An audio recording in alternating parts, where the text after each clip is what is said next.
저는 일단 대세 상승장이라고 봐요. 대상승장이 6개월 만에 끝난 적은 있다 없단 말이죠. 대상승장은 최하 1년에서 길게는 2년이에요. 오늘 주제는 바로 슈퍼개미 주식 투자 편입니다. 세무사님 대해서 이미 많은 분들이 아시겠지만 제가 정말 가볍게 심플하게 소개해드리겠습니다. 세무사 자격증, CFP 자격증, 그 다음에 샘표식분 지분 공시 9.76%, 키움증권 실전투자대 4년 연속 수상, 그 다음에 저서로 슈퍼개미 왕초복 주식 수업, 3박자 투자법, 그로 인해서 주식 투자 부문에서 트리플 크라운이라고 해서 수익률 대회, 지분 공시, 도서 출간까지 3박자를 달성했다. 그리고 20년 동안 주식시장에서 원금의 200배 수익 달성, 100만원 주식 투자 시작해 1999년부터 3년 동안 약 100억대의 부를 이루었다 정도로 이렇게 숨가쁘게 잘하셨습니다. 정리했습니다. 추석 전에 지금 마침 우리나라가 지금 며칠 동안에 굉장히 폭락을 했습니다. 네, 지금 거의 2,400에서 2,200까지 훅 왔죠. 네. 일단 그 폭락한 이유가 뭔지 궁금하실 것 같아요. 일단 사실 폭락이라는 표현을 쓰기는 애매하다. 왜냐면 폭락 정도는 아니거든요. 아닌가요? 뭐 하락 조정 정도죠. 하락 조정. 왜냐면 고점 대비 계산해 보니까 한 10% 남짓, 네. 10% 남짓 거래소 코스닥이 좀 더 빠졌죠. 그래서 코스닥 거래소가 아마 10%는 안 날 거고요. 한 8.59. 그리고 코스닥이 한 10% 정도 이제 하락이 나온 겁니다. 거래일수로 한 8일 정도, 7일 정도 하락 있었고, 네. 금요일 날 살짝 양선 나왔으니까 7일 정도 빠진 건데요. 제가 왜 7일 정도 빠진 거를 뭐 폭락이라는 표현을 안 쓰고 싶냐면 이 위치가 중요한 거죠. 예를 들어 코로나 때 폭락, 그때는 폭락이 맞아요. 왜냐하면 역배열이고 뭐 하루에 막 5%씩 코로나 전고점이 2월 달부터 바닥까지가 거래소도 한 30%, 코스닥은 한 40%. 누가 봐도 폭락이죠. 한 달 동안 30%, 40%가 빠지면 누가 봐도 폭락이고요. 또 역배열에서 이게 폭락의 끝이 어딘지 모르는 게 폭락인 거거든요. 근데 이제 이번에는 제가 폭락이라는 표현을 안 쓰고 싶다는 이유는 뭐냐면 정배열이었거든요. 정배열에서는 사실 폭락이라는 표현보다 조정이라는 표현이 맞고요. 네. 하락 조정이 얼마나 깊었냐고 봤을 때 한 10% 남짓. 그러면 이 하락이 진행 과정이 어느 진행 과정에서의 하락이냐가 중요한데 네. 두 가지로 볼 수가 있어요. 길게 봤을 때. 주식을 요즘 하신 분들은 그냥 하루 몇 % 빠졌네만 계속 보고 계실 텐데 이제 좀 오래 하신 분들은 연봉으로 차트를 계속 요즘 지수 분석이 워낙 중요한 시기이기 때문에 네. 연봉 차트를 많이 보실 겁니다. 이 방송 보시면서 연봉 차트를 클릭을 해보시면 지금 위치는 이렇게 판단할 수도 있고 이렇게 판단할 수도 있는 위치인데 어떻게 판단할 수 있냐면 우리나라 지수로만 국한시킬게요. 우리나라 지수 2018년 1월이 전고점이에요. 네.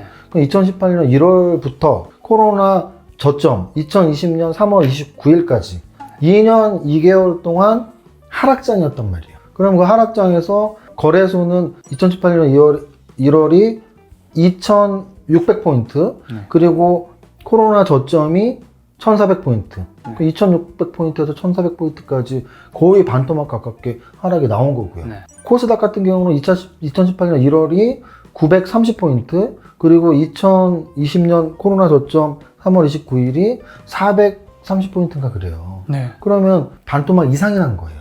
2년 2개월 동안 거래소는 반토막 가깝게, 코스닥은 반토막 이상이 났습니다. 이게 하락장이죠. 근데 하락장의 끝물에 코로나라는 사건이 터지면서 지수가 더 많이 빠졌던 거죠. 지금 위치는 이제 9월이니까요. 3월 29일부터 9월 20 며칠이니까 4, 5, 6, 7, 8, 9, 6개월 됐어요. 딱. 자, 6개월 동안 어떻게 올라왔냐면 지수가 거래소는 1400에서 2500까지 올라왔었다가 조정받았고요. 코스닥은 430에서 900까지 올라왔다 조정받았어요. 그러면 거래소는 약 50% 가깝게 50 좀 이상, 코스닥은 2배 이상 지수가 올랐죠. 네. 그럼 우리는 여기서 어떻게 판단하면 되냐면 이 상승이 만약에 끝나고 계속 내려간다면 2018년부터 계속 지금 하락장인 거예요. 네. 하락장에서 코로나 시대에 네. 급락이 나왔고 그 급락에 대한 반등이 나왔지만 하락장의 반등이라고 보시면 돼요. 네. 계속 빠질 거면. 근데 만약에 코로나 저점에서의 반등이 하락장의 반등이 아니고 2020년 3월 29일이 대바닥의 저점이라고 생각했다면 네. 지금 코로나 이후의 반등은 대세 상승의 중간 또는 한 3분의 1 지점이라고 볼 수 있겠죠. 저는 이 큰 그림이 제일 중요하다고 보고요. 그래서 주식 좀 전문가분들은 아마 이 정도는 구분을 다 하셔야 돼요. 지금 네.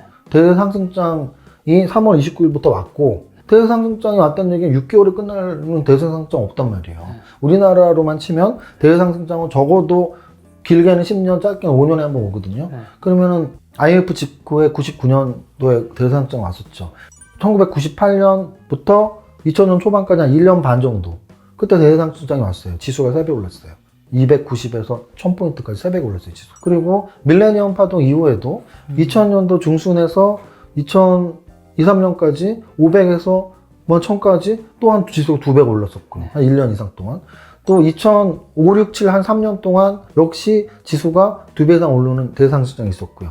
2008년 금융위기 때 890포인트에서 또 2000포인트 이상까지 지수가 2배 오르는 시기가 2008년 가을부터 2009년, 10년까지 한 1년 반, 2년 가깝게 있었어요. 네. 그러면 대상승장이 6개월 만에 끝난 적은 있다, 없다? 없단 말이죠. 대상승장은 최하 1년에서 길게는 2년이에요. 그러면 우리는 지금 판단을 스스로 해야 돼요. 코로나 바닥인 3월 29일이 대바닥이었고, 그 대바닥부터 지금 대세상승장이 시작된 거라면 6개월 동안 지수가 많이 올랐으니까 중간에 한번 쉬어준다라고 보면 되고요.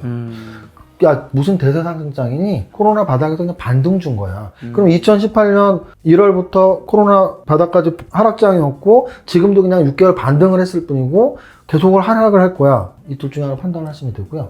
만약에 하락장에서 반등 끝나고 하락이라고 본다면, 지금 있는 거 다 파셔야죠.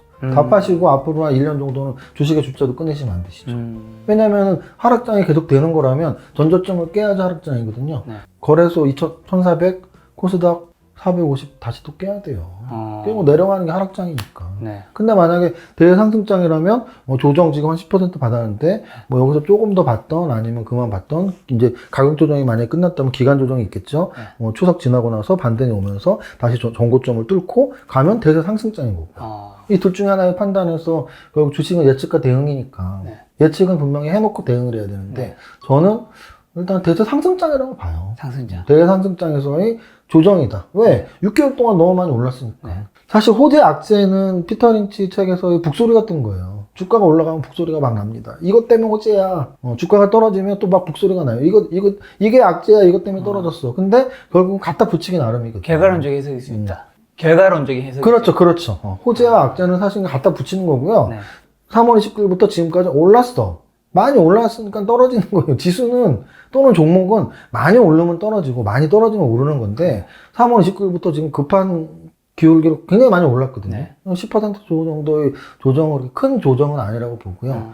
더군다나 표현하신 폭락이라는 표현까지는 저는 아니라고 보고 오히려 뭐 하락이냐 폭락이냐 보다 지금 장이 3월 29일부터 시작된 대세 상승장인지 아니면 2018년 1월부터 시작된 대세 하락장의 일종인지 그 과정인지 요거를 좀 판단을 하시고 제가 대세 상승장이라고 판단하는 이유는 시기적으로 6개월 만에 대세 상승장이 끝나는 경우는 없으니까 더 갈 것이다. 그러면 야 반등이라고 볼 수도 있잖아. 반등이라고 보기에는 각도가 너무 기울었었고 또 반등의 크기가 너무 컸어요. 지금은 사실 역사적 신고가 근처예요. 거래소 역사적 신고가가 2600포인트거든요. 네. 그리고 코스닥 역사적 신고가가 930포인트예요. 지금 한 10% 조정 받았는데 조정받기 전까지는 코스닥은 한 3%만 올라가면 신고가였고요. 거래소 같은 경우도 한 6% 올라오면 신고가였거든요. 네. 역사적 신고가 근처에 왔으니까 우리 개별 종목들도 이게 2018년 1월이면 지금 2년 7개월이잖아요. 2년 8개월. 2년 8개월 만에 고점을 뚫을 때 진통 과정이 왜 없겠어요. 개별 종목도 있는데. 네. 그래서 저는 2018년 1월의 고점을 뚫기 위한 전고점에서 한번 쉬어가는 단계 정도로 현재 시장을 체크를 하고 있습니다. 이거 여태까지는 차트스트적 분석이었고요. 그 다음에 이제 제가 사실 3박자로 종목만 보는 게 아니거든요. 그렇죠. 저는 지수도 3박자로 설명드릴 수 있어요. 네.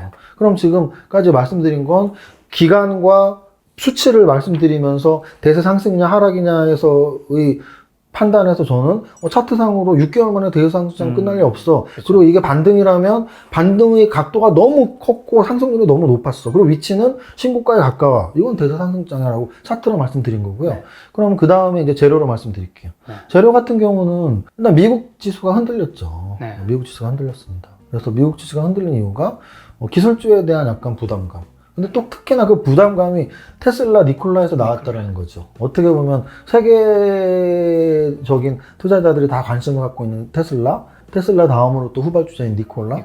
이 두 개에서 기술주의 거품 얘기 또는 기술주의 문제점 얘기들이 나오고, 그럼 우리나라가 전혀 상관이 없었다면, 우리나라가 차를 안 만드는 회사였다면, 네. 2차 배터리가 없었다면, 또는 수소차 관련 전지 회사를 만드는 일이 없었다면 관련은 없었을 수도 있어요. 그런데 이제 우리나라에서 관련 있는 업종들이 시가총액 큰 애들이 있었단 말이에요. 2차 전지에서는 뭐 LG와 삼성 SDI가 네. 있었을 것이고, 또 수소차 쪽에서도 꽤 있었단 말이죠. 그래서 그 부분이 일단 컸고요. 그럼 두 번째로는 매매 동향상으로 외국인은 그나마 나아요. 제가 보기엔 기간에 비해선. 근데 이제 기간의 매도가 굉장히 많이 나온다라는 네. 거, 매매 동향상으로.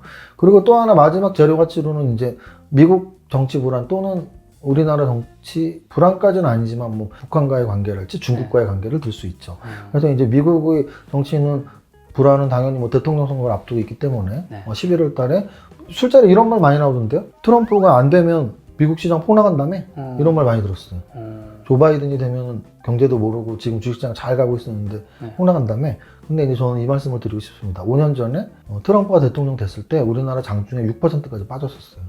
트럼프 대통령 되면 3차 세계대전 되고 다 망한다고 그랬었거든요. 그죠. 그래서 저 사람은 안 돼, 큰일 나 망했었는데 대통령이 돼버리니까 우리나라 지수 급락했었거든요. 근데 우리나라 지수 급락하고 나서 그날 밤 미국 증시 폭등했고요. 그때부터 바닥으로 미국 증시 계속 올라간 거예요. 그래서 트럼프가 대통령이 뭐 안 되면 안 되라는 말은 말도 안 되고요. 그때는 트럼프 대통령 되면 망한다고 그랬는데. 그래서 그 상관점은 별로 없다고 보고요. 오히려 누가 되던 불확실성의 해소는 분명히 나올 거예요. 누가 되느냐가 중요한 게 아니고 네네. 11월이 지나면 불확실성은 해소될 것이다. 누가 대통령 되는지 모르는 게 지금 악재인 거지. 그렇죠. 누가 되든 11월은 지나갈 것이다. 그리고 그것 때문에 지금 보류된 것들이 많이 있단 말이에요. 네. 미국, 중국 무역 분쟁, 또 북미 정상회담을 비롯한 어떤 북미 관계들. 그것들이 지금 다 대선 때문에 수업돼 있단 말이에요. 그러면 대선 이후에 어떻게 해서든지 그 호재로서의 역할을 할 수도 있다는 거. 북미든 미중이든 어떤 관계든. 그래서 제가 보기에는 미국 대선을 앞두고 지금 이제 9월 말 10월 한 달 보름 뭐 2달 가깝게 남은 미국 대선 때문에 미국 시장이 좀 흔들리는 느낌은 들고, 우리나라 증시 자체로는 사실 미국 증시보다 더 강했거든요. 코로나 이후에 우리나라 증시가 미국 증시보다 훨씬 강했습니다. 그래서 이번 미국 증시가 대세 하락으로의 반전이 아니고 정치적 불안이나 대선을 앞둔 불안 또는 기술주 몇몇 종목들의 불안이었다면 다시 또 강한 미국 증시를 볼 수 있을 것 같고, 그런 관점에서 우리나라 증시도 조정이다라는 재료적인 측면. 여기서 재료적인 측면 하나 더 말씀드린다면 워낙 많이 강조드렸지만 4차 산업혁명은 끝나지 않았다라는 강조를 계속 드리고 싶습니다. 언택트는 언제든지 끝날 수 있어요. 언택트는 코로나가 끝나면 끝나겠죠. 근데 코로나가 끝난다고 4차 산업 기술혁신이 끝나는 건 절대 아니거든요. 코로나 이전에도 4차 산업혁명 관련주들은 계속 올랐었고, 코로나 끝나도 계속 혁신은 이어질 것이다라고 보고 있는 사람입니다. 그래서 재료적인 측면을 말씀드렸고요. 그럼 3박자에서 마지막으로 실적적인 측면이란 말이죠. 네. 가치 분석적인 같이 측면. 분석해야죠. 이건 더욱더 중요한데요. 그런 말 많이 하잖아요. 야, 코로나 때문에 좀 다 죽겠는데 올랐어. 그럼 여태까지는 왜 올랐어요? 당연히 주식시장을 선반영하기 때문이에요. 주식시장은 실적을 선반영하기 때문에 지금 다 죽어도 곧 좋아지겠지. 그게 바로 유동성 장세라는 뜻이고요. 또는 사국면으로 나눌 때 금융장세, 실적장세, 역금융장세, 역식절장세에서 지금 금융장세라는 뜻이에요. 금융장세에는 실적이 중요하지 않아요. 돈만 많이 풀려 있으면 돼요. 그러니까 지금 실적 안 좋아도 올라갔던 이유가 돈이 많이 풀려 있으니까. 그러면 금융장세 다음에 바로 뭐가 온다고요? 실적장세가 온다니까요. 지금 실적이 다 바닥이잖아요. 그럼 다음 분기까지도 바닥일 것 같은데? 그럼 그 다음 분기는? 코로나 분명히 끝나는 게 예정되어 있고, 점차 우리나라도 당장 2.5까지 올라갔었지만 그래도 또 2단계로 다시 내려오고 또 1단계로 내려갈 수도 있고, 이게 코로나가 더 안 좋아지는 정고점을 찍는 피크가 올라가지 않는 다음에야 코로나로 인한 경제의 악재, 경제의 실적 둔화는 갈수록 완화되겠죠. 그러면 실적도 분명히 반등은 들어갈 겁니다. 그래서 저는 3박자로 차트적으로 봐도 대세 상승이 6개월 만에 끝나? 근데 코로나 반등이 이렇게 강한 반등, 이게 무슨 반등이야? 그러면 대상승이 시작됐다면 아직 끝날 때는 아니다. 그리고 실적도 턴어라운드가 기다리고 있다.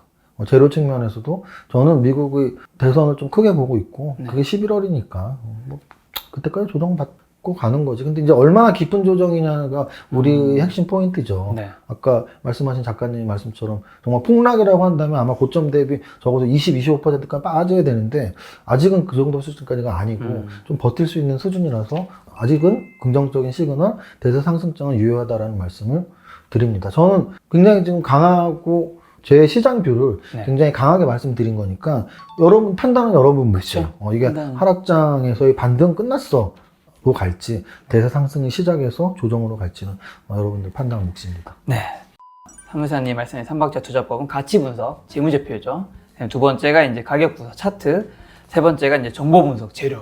이걸 바탕으로 맞습니다. 이제 현재 시장의 지수를 말씀하신 네, 건데 맞습니다. 또 그런 얘기도 있더라고요. 이게 추석 전에는 원래 좀 지수가 좀 떨어지는 경향이 있다. 이건 어떤 의미예요? 그거는 뭐 세뱃돈 준다고 돈을 빼나요? 일견 맞는 말이기도 해요. 아니 뭐 세뱃돈 낸다고 돈을 빼는 거 아니고. 아니, 그러니까 세뱃돈 준다고 하는 게 아니고 추석이나 설 연휴 때 좀 빠질 확률이 더 높다라는 건 좀 맞는 말이긴 해요. 왜요?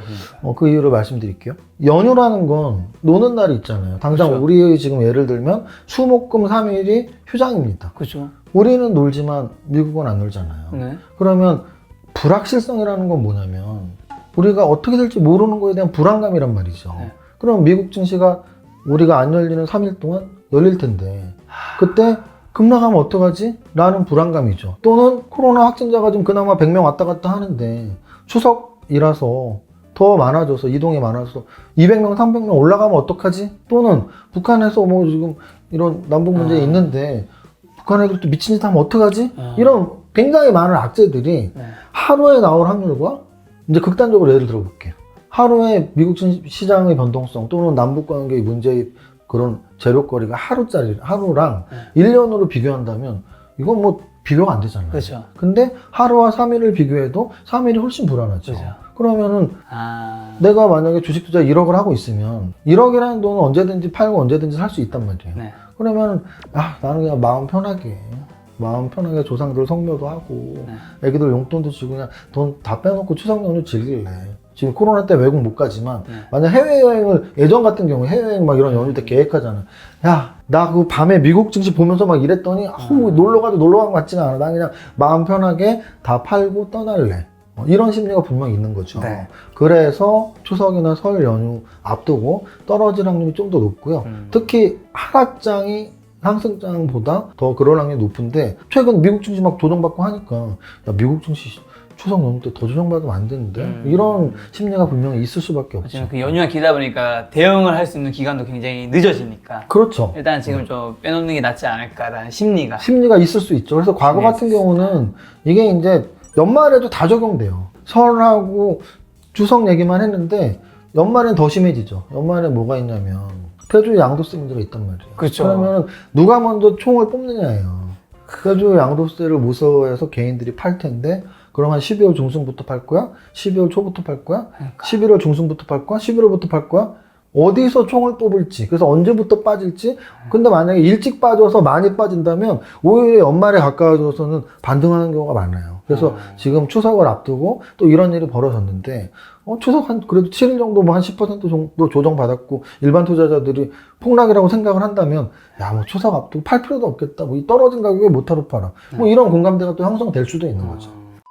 폭락은 아니지만 하락 조정이잖아요. 네네네. 이 하락 조정장에서 세무사님이 좀 관심 있게 본 섹터나 뭐 종목 같은 건 좀 있을까요? 지금